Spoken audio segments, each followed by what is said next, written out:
Hey everybody, welcome. So I wanted to do a video on something really important, but before I talk about that, what I want to cover right now is, and that's why I titled my video what I titled it, which was the Hamitic mind versus the Shemitic mind.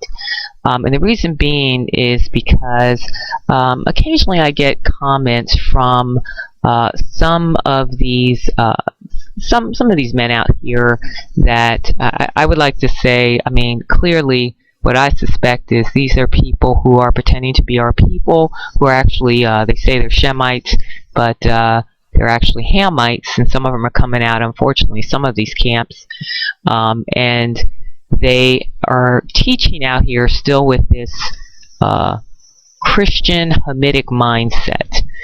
These are people that came into our lands. They were people that believe that they're indigenous, and these are like the Canaanites. Some of them have been here for a very long time that also call themselves Moors, because what the colonists did was they took pretty much all the brown people living in the land, both Shemites and the Canaanites that were here illegally for many thousands of years, like our people. But the difference is, obviously, it was our land, and they basically were here illegally here in our Western Hemisphere territory, as they were also in our lands in the East. And they today, some of their descendants are claiming to be our people and saying they're indigenous. And yes, unfortunately, these are some of the same people that are teaching men that, as well as women, that women can't teach. And then we have unfortunately, some of our own brothers that are still teaching with a Hamitic mindset because they were taught their entire lives that they were Ham. So they haven't quite made that transition out of Christianity, and yes, they are still operating with that Hamitic mindset, unfortunately, as well. But a fair amount of them are not even our people. They're just pretending to be our people and that are Hamites, I find. And these are the people that typically write in and basically tell me, they say things like, where's your husband, and what are you doing teaching? And they tend to quote, and I know exactly where they're getting all of this, their rhetoric from. And it typically is coming from the New Testament, because you won't find any of this saying a woman can't teach in the original writings of our people, known as the original Testament. They call, in the world of Christianity, the Old Testament. So I'm going to spend about 5 minutes covering this topic. And for the brothers out here, my Shemitic brothers who tune into my channel, welcome. I know you guys get this, and all the other brothers that have a Shemitic mindset, my Hebrew people, I know you understand this, so that's why I'm not going to spend a lot of time, literally no more than 5 minutes. This is just for the men that come in to essentially rebuke and refute them for a lot of their nonsense. Because unfortunately, you have these guys out here, like I said, they're still subjugated. They're under the mental servitude of the Christian doctrine, as well as this Hamitic mindset. They're still that Hamite slave that is still following the way of Christianity, and these are also the guys that are still running around worshiping Jesus. Now, for so long, many decades, they were worshiping, the white image, and now they're running around with a little picture of, a brown image of their so-called, Jesus, sus-man figure. And the thing that's so interesting about that is, if they were really operating with a Shemitic mindset, and see, this is why I discuss the difference between a Shemitic mind and a Hamitic mindset, is that if they were of our people and really understanding what it is to be a Shemite, then they would clearly understand, being a Hebrew, following the way of life our Creator gave us, they would know that that is in transgression, running around with this picture of a guy with an afro, with brown skin, and saying, hey, that's Jesus. They would clearly know better, because they would understand that one of the major, instructions that our Creator gave us was know images representing anything above in heaven or anything on earth or below.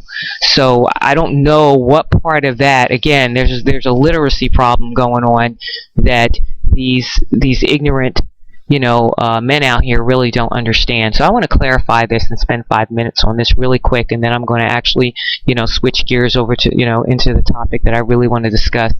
But again, this is for them that write in with these ridiculous comments, because I would like to really put to rest.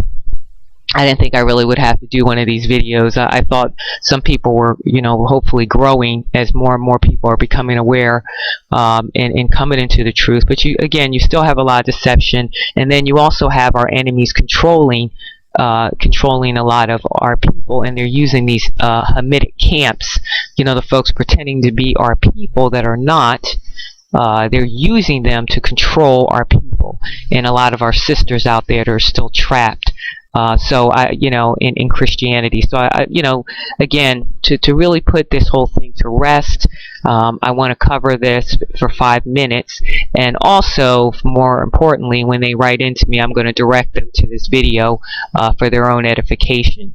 So at any rate, and this is not for my Shemitic brothers, but I still want to touch on this because I think you'll find it interesting nevertheless.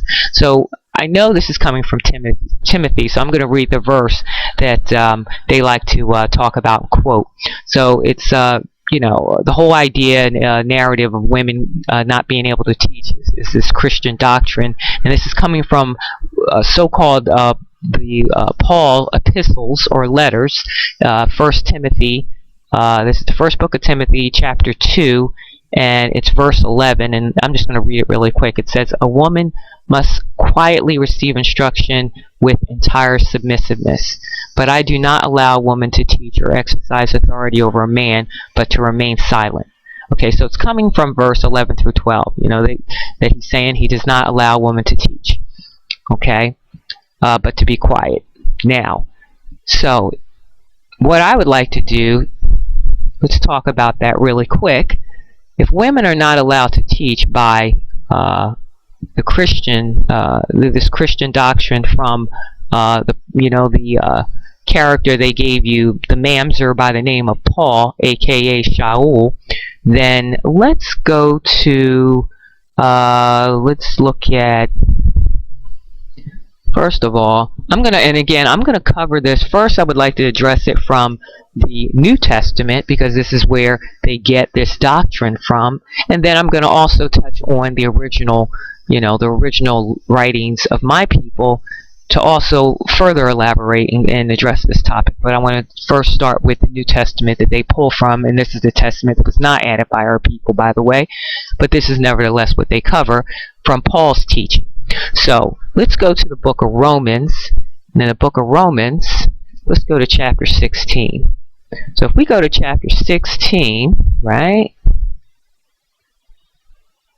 Okay, so chapter 16, I'm just going to read this really quick. It says, 16 verse 1, "I commend to you our sister Phoebe, who is a servant of the church which is at Cenchrea, that you receive her in the Most High in a manner worthy of the saints, and that you help her in whatever matter she may have need of, for she herself has also been a helper and of many, and of myself as well." So this, he's referring to Phoebe, who is a servant of the church at Cenchrea. So if you see this little footnote, you'll notice if we go down to 16a, okay, that footnote says, 16a, referring to verse 16:1, deaconess. Now, deaconess wasn't a word that they used, nor deacon. This is coming from a Greek word, and we're going to cover that in a minute. But before we do that, I want to take that verse and I want to show you the various translations, because like I said, when you're looking at scripture, it's always good to look at more than one translation if at all possible. I think it's important. So we're going to look at several translations for that particular verse, 16:1. So if we look at it, it says, okay, KJV, the 21st century version, Talks about Phoebe, our sister, who is a servant. Again, she's a servant. And then you have some of the other versions, AMP, that says, again, she's a deaconess. So in other words, some of the translations, again, this is why they like to translate over time, continue these translations, because they like, it's all about semantics. They use it, to hide things. And really with the church, they like to hide things. Christianity, and especially the Catholic Church, they hide things in plain sight.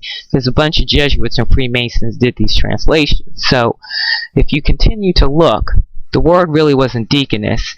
And how do you know that? Because it's the same word, essentially. It's just for female deacon. If we look at, for example, this particular translation, ISV, it says, I commend to you our sister Phoebe, a deacon in the church. Okay? And we know what a deacon is, right? You know what a deacon is? I don't think we need to go into all that. Again, here's the NIV version. I commend to you our sister Phoebe, a deacon. NIV UK, a deacon. The NLT version, a deacon. New Revised Standard Version, Phoebe, our sister, a deacon of the church. And these are translations done through the Catholic Church, as well as, they do it in confederate with some of the other Christian branches. And then here's another version of the same, our sister, a deacon. Okay, so as you can see, several translations, it says Phoebe's a deacon of the church. Okay, so that word, just so you know, let me just find it here. Okay. I have it somewhere. Bear with me. Here I have it. Okay.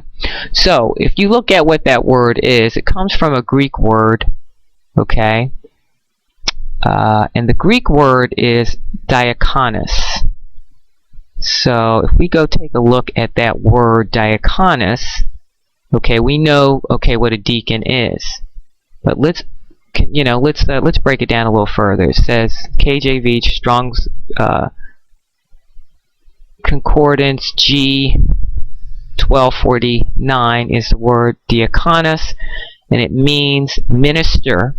And they also use semantics, also servant, meaning servant of a church, or deacon. But notice minister, it's mentioned and used 20 times. So in other words, it also means minister. Okay.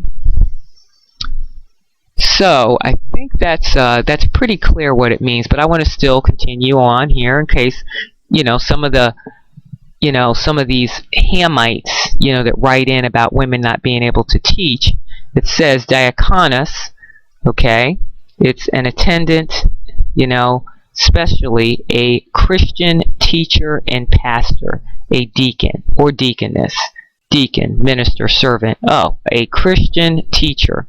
So, if that is still isn't, if that doesn't still register with these men that think women can't teach, because clearly Phoebe was a deacon, okay? That means she was a teacher, okay? Then let's take a look at, I want to continue with that particular verse.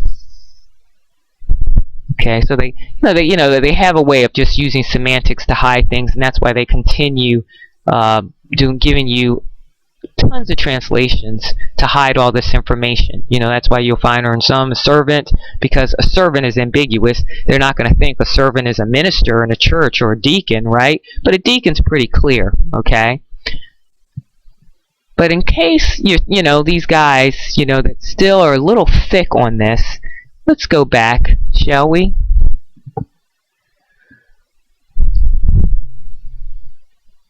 And look at that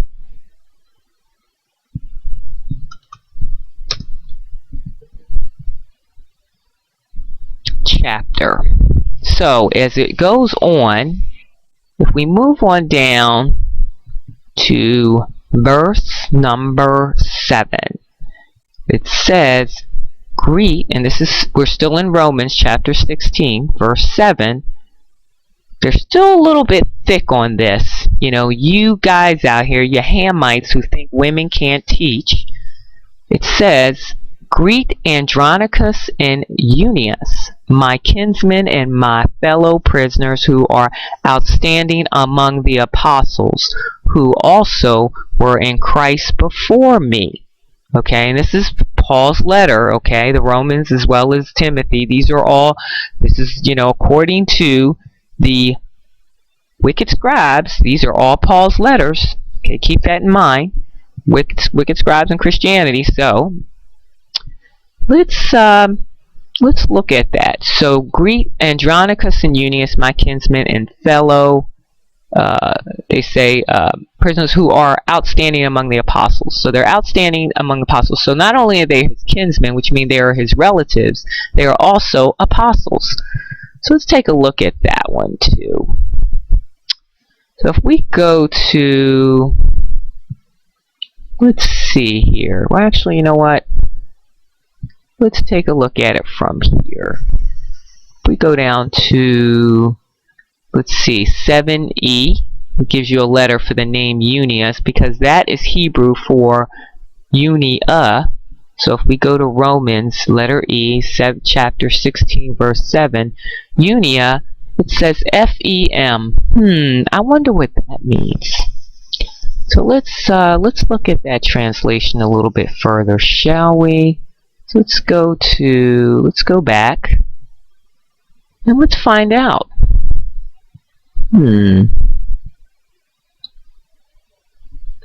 So if we click on that verse 16:7 in the book of Romans, it says Unius, right? Or Unia is the appropriate name in Hebrew, and it says a Christian woman at Rome, mentioned by Paul. It's one of his kinsfolk. Now, she's a woman. Okay? Now, help me to, okay, now, unless I'm reading this incorrectly, not only is she a woman, but she's an apostle. So wait a minute, you're telling me that aside from the 12 apostles, they mention there's also a female apostle? I wonder why the world doesn't know that there's a female apostle, because it says it right here. It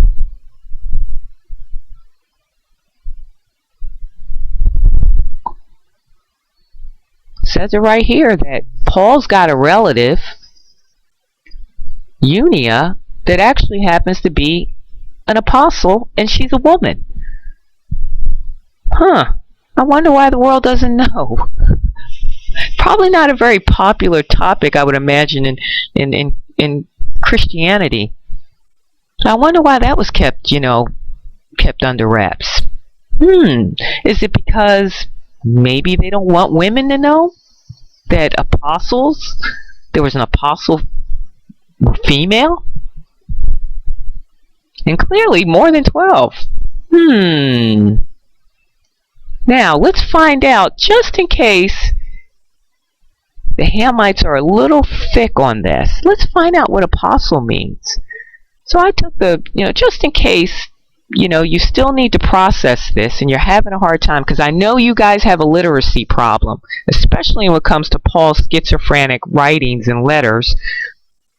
Because one minute he's saying women can't teach, yet he's got a relative that is a woman that's not only an apostle, Unius, that clearly many Christians don't know about, but also he's got a friend named Phoebe that happens to be a deacon, a teacher, a minister.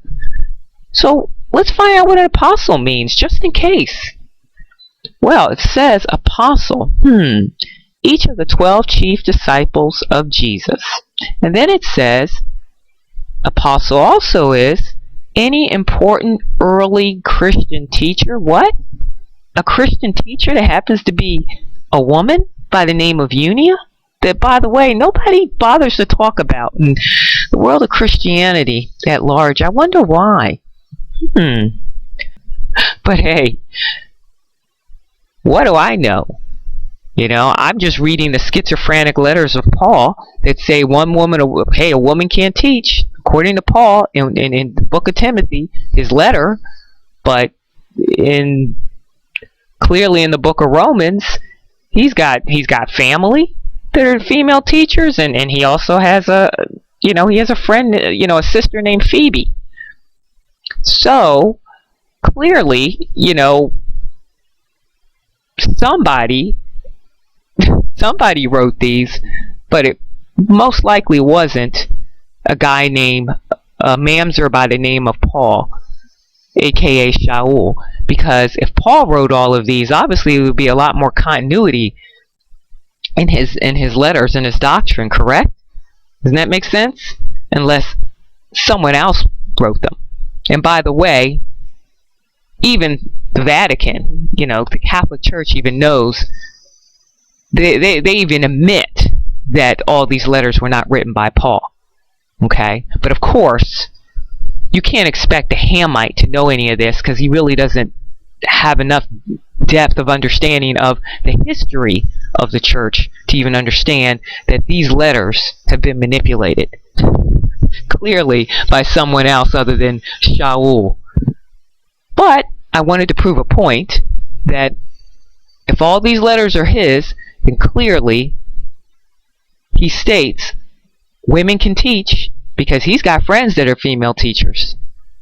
So before you discuss about whether a woman can teach or not, you might want to refer to this particular teaching and letter from Paul, your friend Paul. Okay, you Hamites out there? So that's all I'm going to say on that topic. Now, moving along. So I wanted to talk about brothers and sisters, I wanted to cover the book of Yoel, and chapter 2, verse 32. And this was the reason why I want to cover this, is because I had a vision back in March. It was on March 8th. It was Wednesday of March 8th, and that was last month. I had a vision, and it's something that stayed with me. And as soon as I had that vision that night, I already knew what it was regarding. It was regarding this particular verse. So I went and I took some time to translate it to understand what it might mean, because I knew the vision was important, because it stayed with me, it stayed on my mind, because I know that the Creator was he was leading me to do this translation in this particular verse. That's why I had the vision. And just so you know, when it comes to visions, this is something that our people have regularly, and that actually creates a segue to even this whole thing about women, and some of these men that say women can't teach. If a woman didn't have any type of voice in our community, then why did we have female prophets? And just so you know, and I encourage both all of our brothers and sisters, I mean, and these Hamites out here, if you still don't have it, you don't understand any of this, I'm going to also go back. I'm going to show you really quickly. Refer to the original writings of our people in the original Testament regarding all the female prophets. I mean, for example, everyone knows, of course, Deborah happens to be one of them, mentioned in the book of Judges chapter 4 verse 4. And what about Huldah? Okay, Huldah was the prophet. I mean, she was the prophetess that Hilkiah the priest went to on behalf of King Josiah. So, and she's mentioned in the second book of Kings, verse 22, chapter 22, verse 14. It says, so Hilkiah the priest, Achim, Akbor, Shaphan, Messiah went to Huldah the prophetess. So a priest. Now, if a woman, if women didn't have a voice, why would someone in the priesthood go to, a prophetess for instruction? And this was, by the way, if you read that chapter, 22:14 in the second book of Kings, this was in regards to the book of the law that was recovered in the house of worship, the house of our Father in heaven, that they uncovered, and they found it, and they gave it to the king, and the king instructed Hilkiah to speak to Huldah about it, the prophetess. So he was consulting her regarding the book of the law that was found in the house of the Most High. So why would a priest consult? Why would he go to a prophet? A female prophet, if women did not have a voice within our society, within our community. And this was not only part of our way of life; it was also part of our culture. Okay, it's very important to understand. So Huldah, I encourage everyone to read that, because that's really important. What about there were some nameless prophetesses too. If you read Isaiah chapter 8 verse 3, what about Anna, that's mentioned in the book of Luke chapter 2 verse 36? There was a prophetess named Anna, the daughter of Phanuel, of the tribe of Asher. And of course, let's not forget, what about Miriam, Moses', our brother Moses' sister, was a prophetess. So, I encourage you to read these, some of these verses, for further in-depth understanding of how important both the male as well as the female prophet was. And this wasn't something that was, it wasn't something that was, it was indiscriminate, okay? Because our men, our brothers back in the ancient world, they weren't intimidated by our sisters. They treated our sisters as equals, okay? And that helps you to understand. If you need further understanding, we can also talk about even some of the women that fought in our wars. Our women were also warriors. If you need further understanding of that, you can, Deborah, she did join our brother in battle. He asked her to accompany her. And then there's another story that is really an unsung story, which completely frustrates me, and maybe I'll cover that in another video. But read the book of Judith. There is in the books that were removed, and it helps you understand why some of these books got removed, because they just weren't popular teaching for the people that were trying to control us in the way we think to this day. Book of Judith, the Book of Wisdom, Ben Sira, but all of those books they call Apocrypha are in the 1611 version. You can read the Book of Judith, the story of Judith, which talks about Judith, who actually was one of our sisters, who was a warrior, who actually, she, by taking out one general, she actually took out an army for her people, and that was a woman, by the way. So again, our women were warriors. They were prophets, and yes, they had a voice in our community.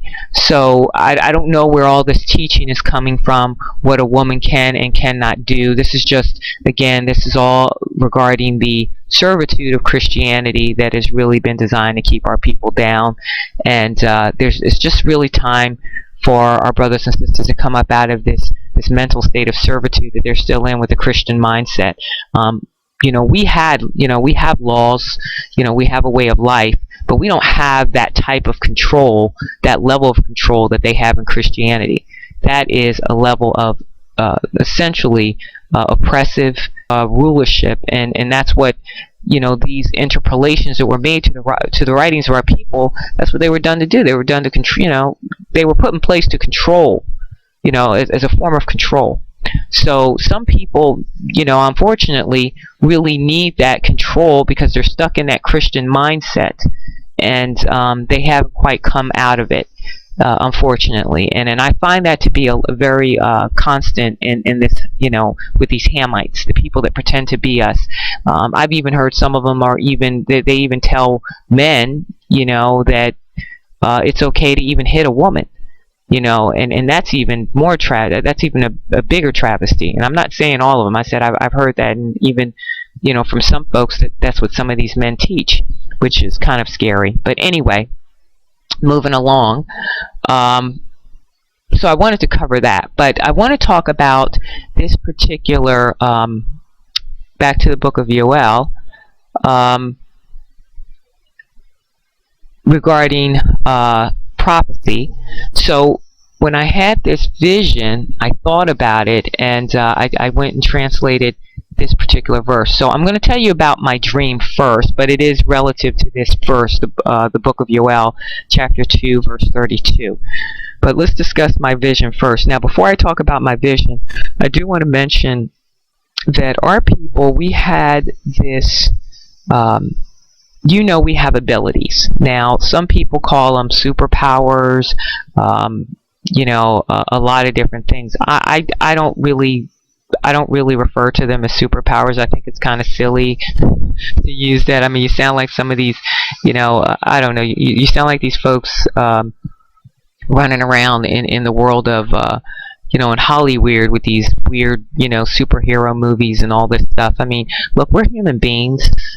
Did our Creator, did He give us abilities as His people? Yes, and one of those, we have many. One of those abilities have definitely have something to do with, I guess, maybe think of it, there's several different types of abilities. Some of it is a form of telepathy. We do have a special relationship with Him. We have a oneness, a connection that is, I believe it's telepathic. And number two, in terms of, we also have the ability of vision. And in the ancient world, the ability of vision was just another word for the ability to see. And when we say that, what it really means is that, some people call it astral projection or, whatever, but what it essentially does is it gives us the ability through our minds to travel through our visions. And we don't need a machine for travel, and we certainly don't need a machine to travel either backward or forward in time. So within our visions, we can see the past, we can see the present, and we can see the future. And I don't know how many of our people have this ability. It'd be interesting to find out, but I really don't know. But I'm going to tell you, I have visions. Sometimes they can be really pretty heavy. This one particularly. But I tell you this, it's funny because sometimes some of these people, in some of their videos, they talk about how to charge up. They say it has to do with melanin and, charging up your melanin and all this stuff, and, your melon. I don't really need to charge up my melon to have, my visions. I mean, meaning I don't have to eat spinach, and broccoli or, fruit, melons, whatever. I don't have to be out in the sun. Some of them talk about charging up your melon. All this nonsense. I mean, if you want to do that, that's up to you. But again, we have abilities, and we don't need to power them up. Okay. And again, look, we're not superhumans. We're just human beings that the Creator, has given, certain abilities to. It doesn't. I don't think it makes. I don't think doesn't make me special or anything like that. I don't think I'm more special than anybody else. But I know that when He gives me these visions, they come from my Creator, and when the Creator, when He gives you a vision, it's for a reason. Okay, and I know this vision He wanted me to share with you, and that's why I'm discussing it. So, moving along, I want to talk about the dream. So, in my dream, again, it was Wednesday, March the 8th, that last month. In this, this dream, this vision that I had, I saw the moon in 3 phases, and I'm going to show you the color of the moon that I had seen in my vision.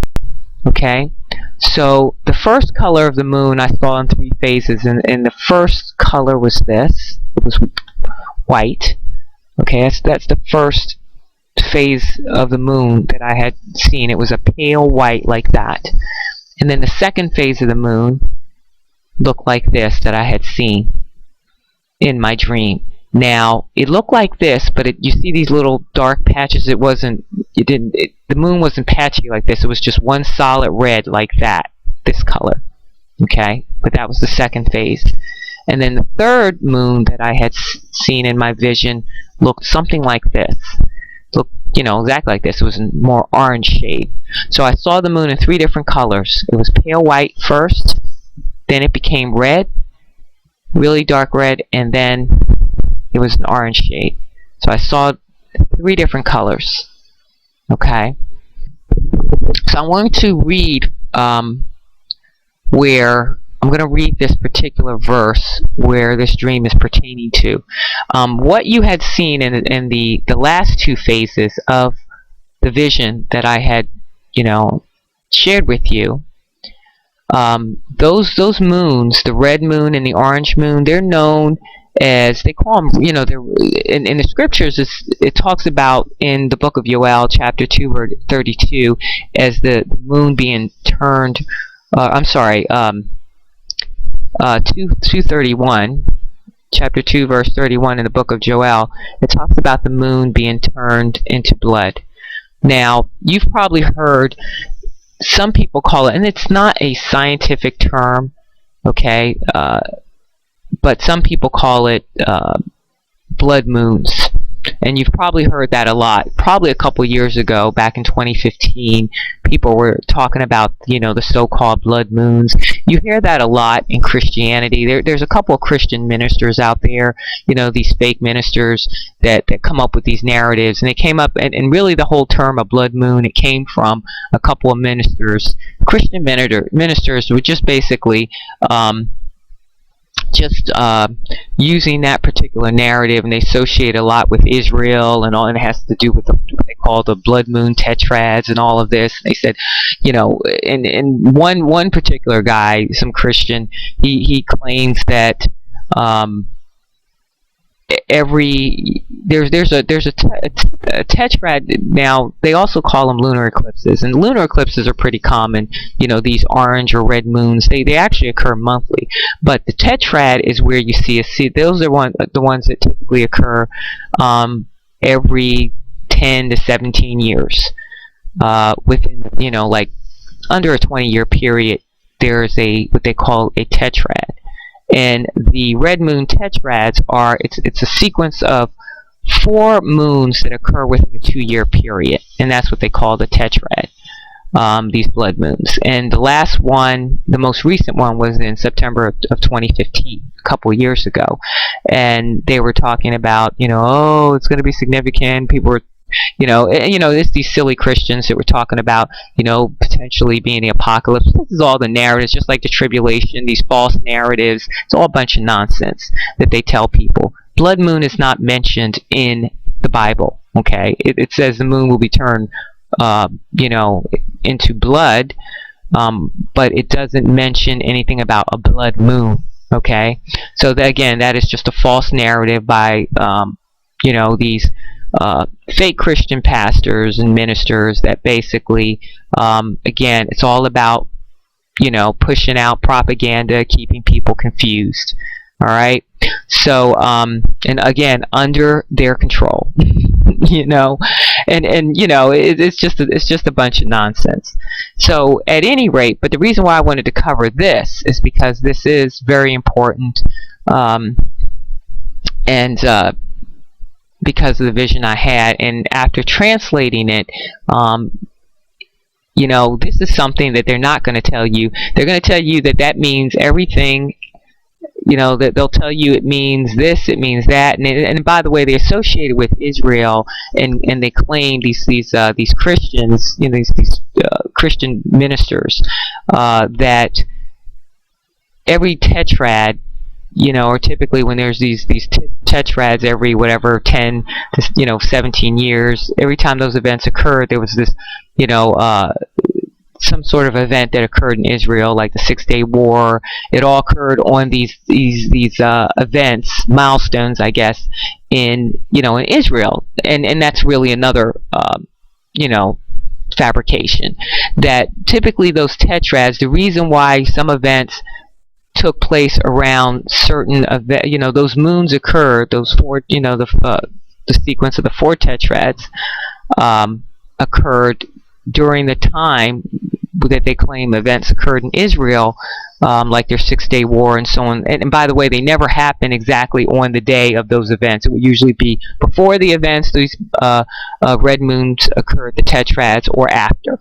Never approximate. And the reason why they even occurred near those events is because if you know anything about Jewish, how they observe their festivals, is they actually, all of their festivals, because they observe the lunar calendar, so all of their festivals typically fall on the tetrads, because why? They observe the lunar calendar, and that's why. So it's like, it's not rocket science, okay? So that's why. It has nothing to do with anything being significant about events and all that. So when you hear all that crap about these blood moons, it's all a bunch of nonsense, okay? So I just want you to understand that. However, this particular prophecy is very, very important, and this is something that you will not hear in the world of Christianity, because the ones who actually know what these mean, these Christian leaders are never going to talk about it, okay? And that's why I want to cover it, because of the vision that I had. It is important, and I know the Creator wanted me to share it with you. So I'm going to read this verse, and then I'm going to cover what essentially it means. So it says in the book of Joel, chapter 2, verse 31, it says, "The sun shall be turned into darkness and the moon into blood before the great and terrible day of the Most High, day of the Most High come." Now, okay, this is the KJV version of it. So I'm just going to read it in the Western Shemitic, in the language of our people, and then I'm going to tell you essentially what it means. So in our language it says, Ashana Habaka Hoshaka Asaida Mapana Gadala Yara Yawama Ahayabawa.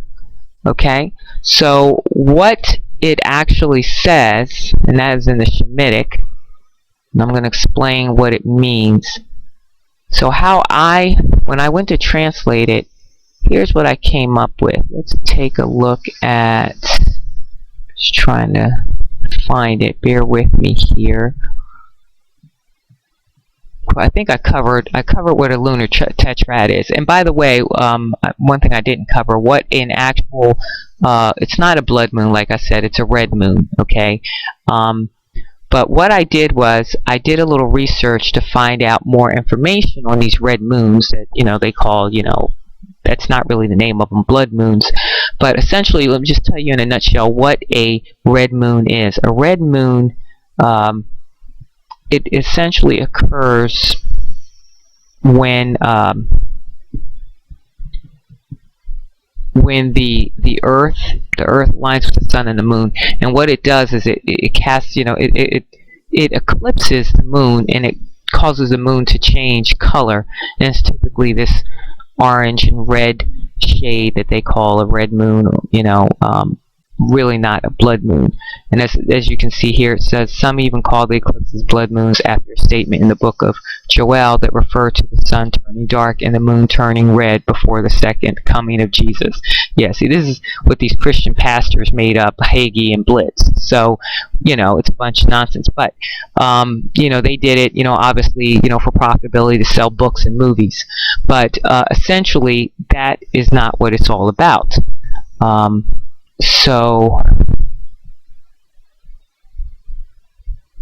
But what it really is about is they occur, like I said, they typically occur every month.